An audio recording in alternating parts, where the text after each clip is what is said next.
I've made it to Paris. I've had my first night at my hostel, and now I've managed to catch a couple of trains and get to the right place to go on a free walking tour.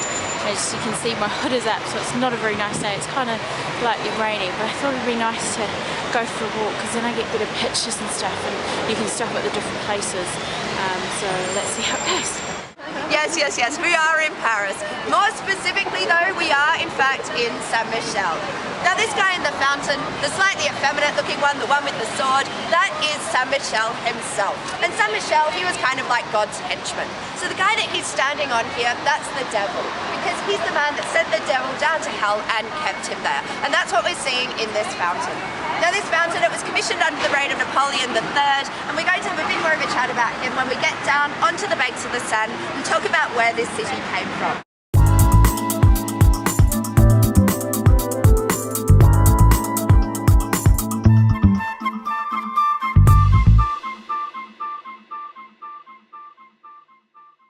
Now, we are here though to talk about this church on my left.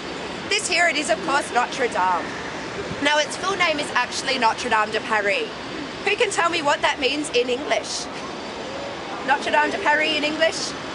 Our Lady of Paris. You guys did really well with that. It does mean Our Lady of Paris. Now this church, they started building it in the year 1163, and it took them almost 200 years to complete. Now if you go in there today, you'll understand why this is, because it is incredibly intricate and very, very beautiful. The walking tour is going really well. I think this is my new favourite thing to do in a new city, rather than the bus tours. It's just more personal and more funny, and you get to like talk to other people and everything rather than just being plugged into a set of headphones and wandering around on a bus. So hopefully you're enjoying the tour as much as I am, and we're off to the second part of it. And before you all ask me, the padlocks on the bridge, these are what they call love locks. The idea being that if you come up here, put a padlock on the bridge, you put your name on it, your beloved's name. It's meant to be there for all eternity. It's very sweet, it's very European. You get them in Italy a lot as well, apparently. Alright, now we're here to have a chat about this building around us. This is of course the Louvre Museum. Now it was originally built both as a royal palace and as a fort to defend from attacks coming up the Seine. Now that's one of the reasons it's so big and it's so ostentatious.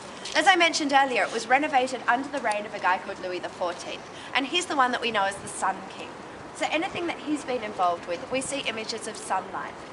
Like up at the top of that facade in the little triangle up there, you can see those rays of sunlight coming out. That's very much his motif. Alright guys, we are here to talk about these great big things over there, the pyramids. Now the man that we have to thank for these is actually President Mitterrand, because before the pyramids there used to be 4 separate entryways into the Louvre, took you to 4 different parts of the museum, and there were 4 separate pricing schemes. It was very complicated and very confusing. This is my very first view of the Eiffel Tower. One of the most iconic buildings, structures in Paris. So that's the Grand Palais, or the Grand Palace, and I'm standing at Petit Palais, which is the small palace. And the tour has just ended, but we've been recommended to go inside here because it's free, it's warm, and there are free toilets. So I'm going in.